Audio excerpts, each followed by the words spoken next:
Ever wondered what a really bad trip would feel like? Well, Grant Morrison and Dave McKean have got you covered, as Arkham Asylum, a serious house on serious earth, reads like you should have waited a bit longer to take that second hit, and you definitely shouldn't have experimented at a Halloween party. There's a lot going on in this very popular Batman story, and it's worth having a look at it to draw at some of those overlooked elements. We're going to have to get a bit weird in this video and look behind the looking glass to try and work out what's going on, because this is a rather unhinged story with a lot of symbolism and meaning behind it. It's probably the most complicated script I've had to put together, as even using Morrison's notes printed in later versions of the book, there's just so much going on. Now normally I'd want to do a bit of a plot recap, but to keep the video concise and reduce repetition, I'm going to skip over that bit, except to say that the story is based around Batman responding to a call that inmates have taken over Arkham. A really exciting plot idea. Most Batman readers would be very interested in seeing him take on his rogues gallery in the asylum. Interwoven through the book is also the dark story of Amadeus Arkham, the founder of Arkham Asylum. The plot, however, is almost redundant, as the story is more a sensory experience than a traditional one. It's time to go down the rabbit hole and try to piece together Morrison and McKean's work. Spoiler alert, it's all about fish and circles. Even accounting for all the weirdness, you might notice a few things that are a bit off in the story. There's the fact that Batman is a bit useless at points. He gets overpowered by Cavendish, the hospital administrator, even wounded. This is not something you'd expect to happen to Batman. He's also powerless when a security guard is murdered by Joker, and is a wreck within a few examples of word association with Adams. These examples, among others like character design changes, which we'll speak about a bit later, tell readers that this story isn't canon, and more importantly for us, that this experience is more akin to dreaming. Morrison consciously wanted it to be different to what they describe as very literal, realistic, left-brain comics that were recently published and popular, like The Dark Knight Returns or Watchmen. One of the key elements that Morrison mentions as guiding this story is that of shadows.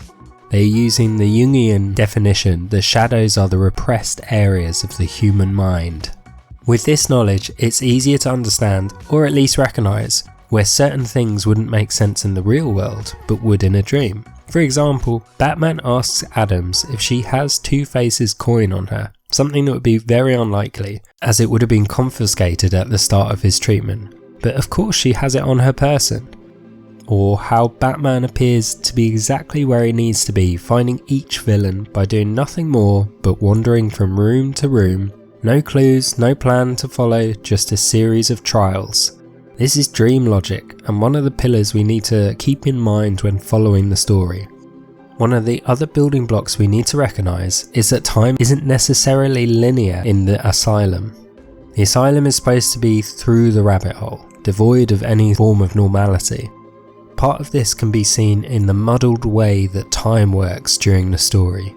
We see flashbacks of Amadeus Arkham's life and his descent into madness. Except these flashbacks seem like they could be influenced by the goings-on of Batman's time, at least through abstract means. Amadeus's mum is driven mad by the image of a bat, representing the Caped Crusader.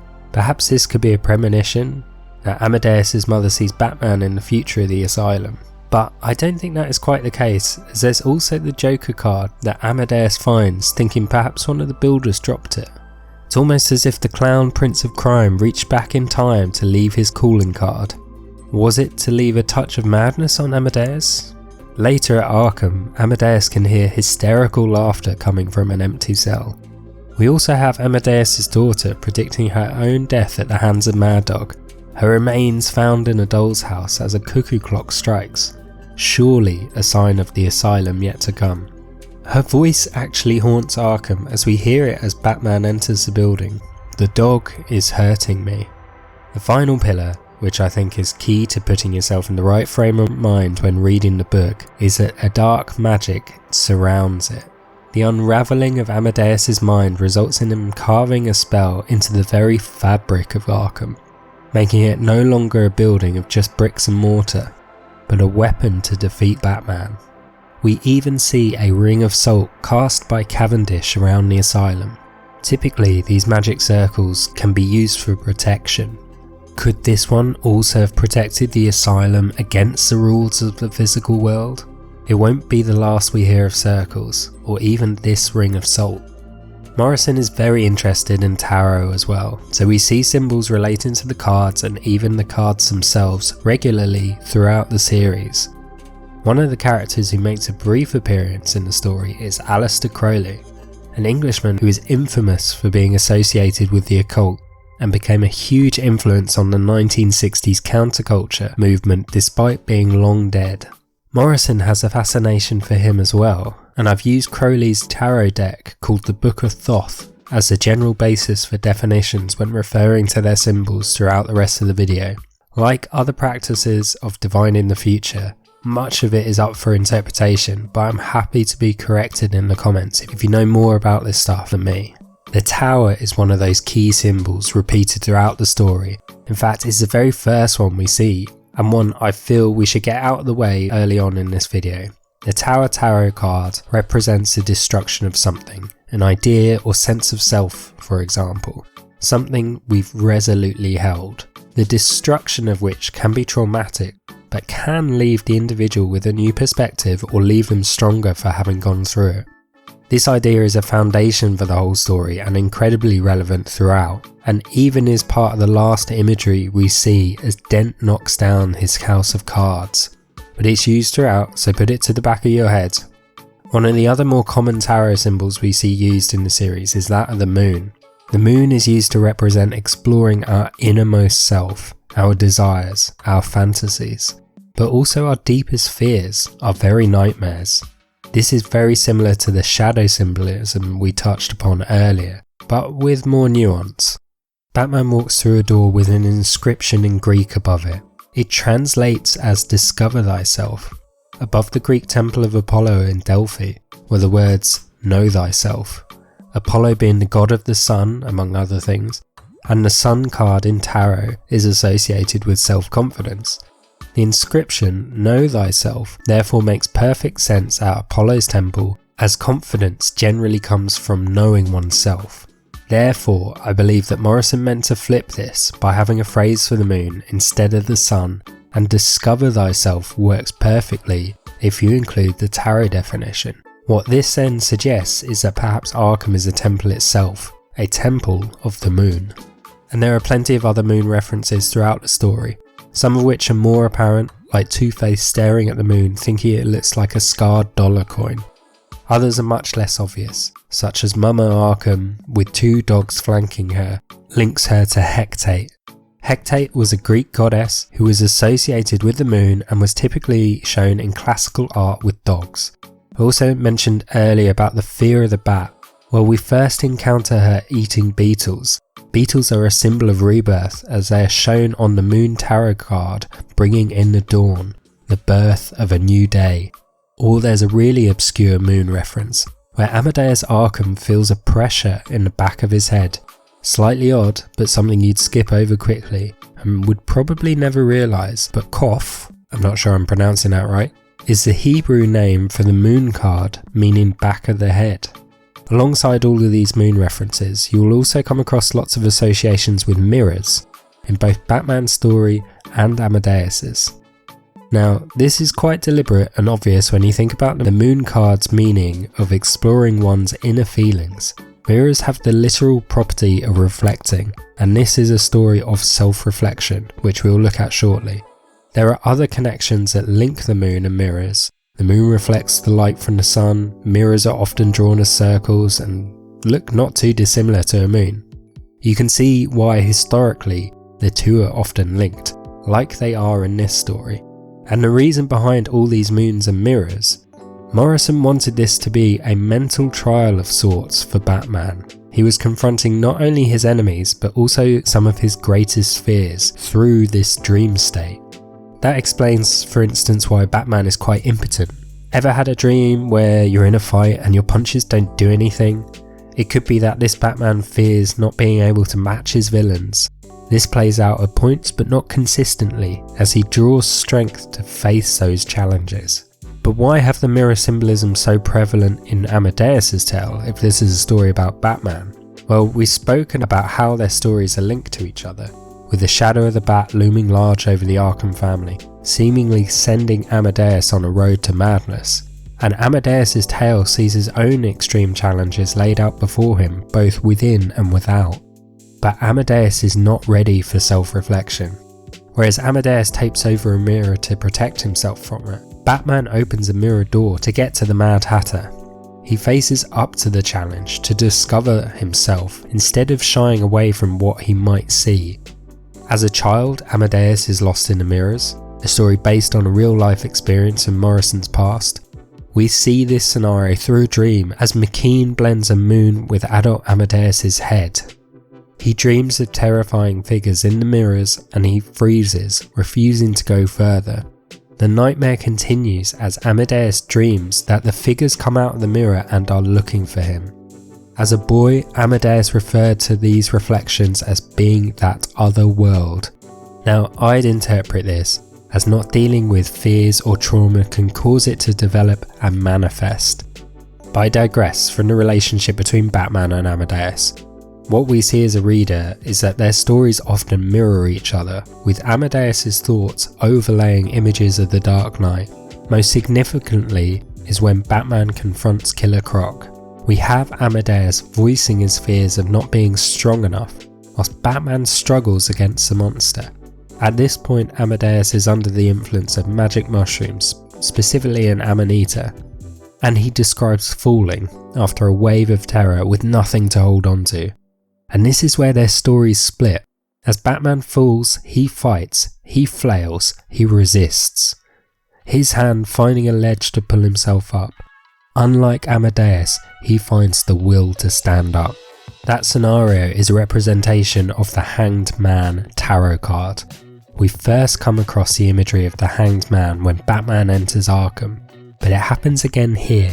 In these panels, Batman is hanging onto the ledge. You get it, like a hanged man. The card represents self-sacrifice and the possibility of a turning point, the time between two states. And we see the outcomes of these choices the two characters make and the turning point for their stories. And it's not just Killer Croc who Batman has to face down, but there are many more of his rogues gallery here too, a lot of whom are quite different. The most notably different is Clayface, who is portrayed as a sick and frail being. In fact, we're made to look on him with disgust, a disgust that is shown in Batman's reaction to Clayface touching him. Batman lashes out, breaking Clayface's leg. In this story, Clayface represents disease and illness, a physiological weakness. Batman recoiling is perhaps understandable then. However, if you take in the fact this story was published in 1989, then it's not hard to see that Clayface was representative of AIDS.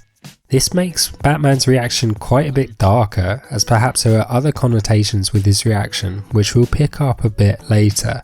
But Morrison attributes this to Batman's fear of sex being unclean. Of the other villains I want to mention, we've touched upon one briefly, but they'll have to return later, and you'll have to wait for Joker.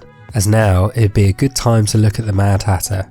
Now, some of what Hatter speaks about isn't really appropriate for a YouTube video, but I will say that he's much closer to his canon counterpart, and his encounter with Batman is probably the most important of all of them in the book. It's Hatter who confirms this dreamlike reality, suggesting that perhaps they are all in Batman's head. Arkham is a looking glass, and we are you.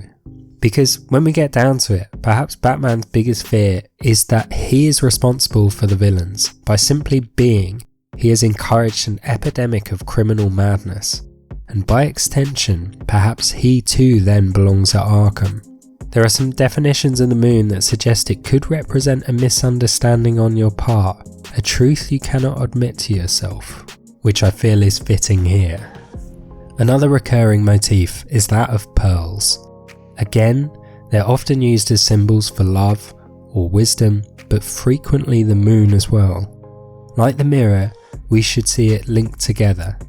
When Adams does word association with Batman, she starts with mother and his response is pearl. That's a clue for us to associate pearls with mother. They're worn by Bruce's own mother, Martha, the night she is shot, and have remained etched on Bruce's mind ever since. When we see him reliving those moments, those pearls are seen. However, prior to that, a young Bruce staring at an ominous figure in the mirror before Batman smashes it, symbolic of him refusing to deal with that past trauma. But back to pearls. We also have the pearl the young lady Joker pretends to blind whilst talking to Batman over the phone. Batman's reaction feels a little overdramatic, quite out of character. But once you understand that pearls may put his subconscious into a different frame of mind, it makes sense. It conjures up the loss of his parents. Now let's go back to Adams again and look at that word association. The first pair is mother and pearl, as we mentioned. Then Adams says handle, and Batman replies revolver, making the second pair, again associating with the death of his parents. But what if there was another pair between those two sets? Batman says pearl, but Adams' next word is handle. A pearl handle on a blade is repeatedly shown throughout the book. The same blade Amadeus used to kill his own mother before it was eventually used to kill Cavendish, his last word being mummy before his throat was opened. We're starting to get deeper into the psychosis that is Arkham Asylum. And just to hammer home some things, we've covered it's all in Batman's head. It's a mental gauntlet there to help him overcome something, and I'm fairly certain that is the loss of his parents, specifically his mother, which as stated is sometimes presented in the form of pearls. We also discover that Amadeus had hidden to himself the fact that he had murdered his own mother, again refusing to deal with that trauma. But it was from Batman's personal trauma that Morrison decided to give him an interesting relationship to and view of sex, sexuality, gender and women. I mentioned earlier that the encounter with Clayface is made to make it seem like Batman saw sex as unclean. Morrison said that they wanted Batman to be sexless. It's hard to see this Batman having that playboy lifestyle in his Bruce side, and certainly wouldn't be interested in the likes of Talia or Catwoman. I should point out that this and some of the things we'll cover now don't paint Batman in the best light, making it seem that Morrison doesn't like him, but they have stressed that this isn't how they view them, and you can see that in their different takes in their Batman and JLA runs, for instance. This sexually repressed Batman is a fun target for Joker, who delights in trying to rile him up with suggestive language. Obviously there is also that infamous butt grab from Joker as well. After making lewd comments about Robin, Batman screams that he's a filthy degenerate. Joker wins, he got a reaction from Batman. Batman doesn't know how to handle this effeminacy. Now, I've deliberately resisted talking about McKean too much so far, and I will talk about him more in depth towards the end, but he had a large impact on this part as he changed how Joker was dressed when Batman arrives at Arkham. Morrison had originally planned for Joker to be dressed as a sexy Madonna, which I'm sure would have made this Batman very uncomfortable. The reason that this has an impact is it reduces the link that Morrison was trying to make here. Morrison had wanted to introduce to us the theme of men in drag here, but also a nod to motherhood, with the Joker's Madonna look also representing Lady Mary, linking it back to Batman's mum. Still with me? Alright, as mentioned, there's a couple of parts where men are in drag. Specifically, they are in wedding dresses, the first of which is Amadeus, who wears his mother's wedding dress after his wife and daughter are murdered. It also transpires that he wore it after murdering his own mother, draping it over himself as he declared himself the Dragon's Bride, the son of the widow. It's his destiny to contain the madness. Cavendish later in the story does his best to channel Amadeus' state of mind and also dons a wedding dress, before whimpering for his mummy as Adams kills him. This dressing in women's clothing Morrison ascribes to a shamanistic ritual, deepening the magic going on here. Amadeus was clearly a practitioner of magic, having created that binding spell, with Cavendish continuing that legacy with the Salt Circle. The wedding dress links back to Amadeus' widowed mother, and it's deliberate that the pearl-handled blade, representing Martha Wayne, Batman's mother, is then that which protects Batman from the bride Cavendish. And now we're really starting to tumble down deeper and darker into this nightmare state. So, who is the most nightmarish creature that Batman meets? It's gotta be Killer Croc. Devoid of anything human in this version, Killer Croc is a truly terrifying foe who almost bests Batman. As we spoke about earlier, this is a turning point for Batman as he summons the fortitude to defeat Croc. What's interesting is how he does it and what this represents. Batman uses a spear from a statue of St. Michael to wound Croc before pushing him through a glass roof where he falls to his death. Michael defeated the dragon in the Book of Revelations, and this fight is clearly referring to this.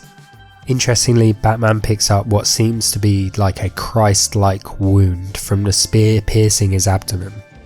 I am Attis on the pine, Christ on the cedar, Odin on the world ash.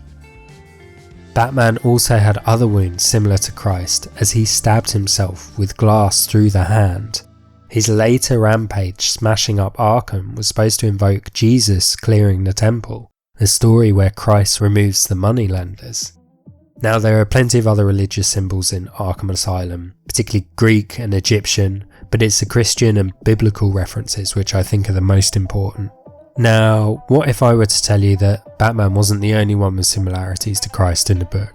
He's not even the only one in the scene we've just looked at, as Killer Croc receives an identical wound to Batman as the spear plunges through his side. After falling, his body lies with arms perpendicular to his body, as if on a cross. Now this is completely deliberate. If we see Batman as Michael and Croc as the dragon, we can follow Morrison's logic here. The devil is often shown as a serpent, like it is at the bottom of the statue of Michael. In Kabbalah numerology, Christ equals Satan. Now I should say I couldn't work out how Morrison used numerology to get to this conclusion, so if you know, let me know in the comments below. However, using this numerology method, Christ is the devil and vice versa, and therefore Killer Croc is both too, laid bare upon a dark cross. And the Archangel Michael has an interesting role in this story too. In Morrison's notes, Michael was supposed to be seen as Batman stands outside the entrance to Arkham, a sentinel acting as a sign of things to come. For whatever reason, McKean didn't add it to the pages. So whilst invoking parts of the Christian symbolism shown in the story, Michael also has a part in the magical aspect as well. For Michael is one of the 4 angelic watchtowers made popular by the Hermetic Order of the Golden Dawn, an occult society from Britain. Michael represents the Great Southern Quadrangle of Fire. The watchtowers themselves are invoked by the casting of a ritual magical circle. So my hypothesis is this. Cavendish creates a magical circle to keep Batman within Arkham, but Morrison states in the notes at the back the magic circle does not work due to the whole event taking place on April the 1st, Fool's Day. Instead, it seems to bring forth a vengeful, righteous Batman. I would also add that I think that it brought about Michael to aid Batman with a spear and a metaphorical cleansing fire. In tarot, fire represents change, good and bad, and it's Batman's psyche that is cleansed through this ordeal. I mentioned right at the beginning that this was all about fish and circles. We're now finally starting to cover this. We've had magic circles, but there are more. Specifically the beautifully named Vesica piscis, Latin for bladder of a fish. It refers to when 2 same-size circles or lenses overlap each other by the length of their radius. In Morrison's vision, Arkham is built on and designed around this very symbol. And why is this important? Because this shape has very relevant symbolism associated with it. When the lemony shaped bit in the middle is placed vertically, it can represent femininity, something that Morrison has explored through the relationships to the classical triad of the hag, wife and virgin throughout the story. And, as Rachel Fletcher describes in her musings on the Vesica piscis, the 2 circles represent different worlds, one being the changing, literal, physical world that plane we all occupy, the other being the eternal, spiritual world. So that lens shape in the middle is the meeting of those 2 planes of reality. And this is really fundamental to looking at why Arkham is like it is. It is the merging of Batman's subconsciousness and the real world. I also like to see it as the merging of McKean's and Morrison's visions. But to borrow a line from a paper by Madeleine Claire Houston, the merging of the physical and the metaphysical ascribes to the Jungian notion that the psyche is not contained by the human mind, but the other way around. And I really think that Morrison ascribes to this belief, or at least enough to explore it here. And you know what else the Vesica piscis can represent? Fish, specifically the ichthys, the symbol you may have seen used by Christians. Jesus is associated with the zodiac sign Pisces, as the age of Pisces started in 1 CE, and the apostles were even known as fishers of men. This adds a layer of depth to the Christianity symbolism that Morrison leans on here. Even excluding the Vesica piscis, there are other fish references and links throughout. For instance, tarot cards are associated with elements and signs of the zodiac. The Hanged Man is associated with the classical element water and therefore Pisces too. But the card linked directly to Pisces is of course the moon. And it doesn't stop there, as there is the clownfish too. Amadeus idly watches a pair of clownfish swimming around whilst waiting for his shrooms to kick in, and he notes that they make the sign of Pisces. So another sign of Pisces, and fish there, but it goes further. These fish also tie in with the gender role fluidity that we've seen, because if a dominant female dies, a male fish can change sex to become that dominant female, just as Amadeus did with his mother stepping into her wedding dress. And there's numerous references to the story of Parsifal, sometimes known as Percival, a character of Arthurian legend, one of King Arthur's knights. One story of note has Percival up against the Fisher King, who guards the Holy Grail, but is wounded by his own spear. Sound familiar? And wait, there's more! We're getting into our final phase now. There's a piece we've barely spoken about who finishes off this puzzle. It is of course the Joker. He resembles or represents a part of almost everything we've spoken about. Firstly, he obviously fits in with the clownfish, particularly if McKean had followed Morrison's instructions and we had that Madonna-esque Joker. However, with Amadeus musing that he's reminded of the French name for the victim of an April Fool's prank, Poisson d'avril, sorry my French pronunciation's awful, but it's April Fish, and that there is enough to draw readers' attention to the Joker. Of course, Joker sets off the whole chain of events on April Fool's Day, and even has his own tarot card symbol, the Fool.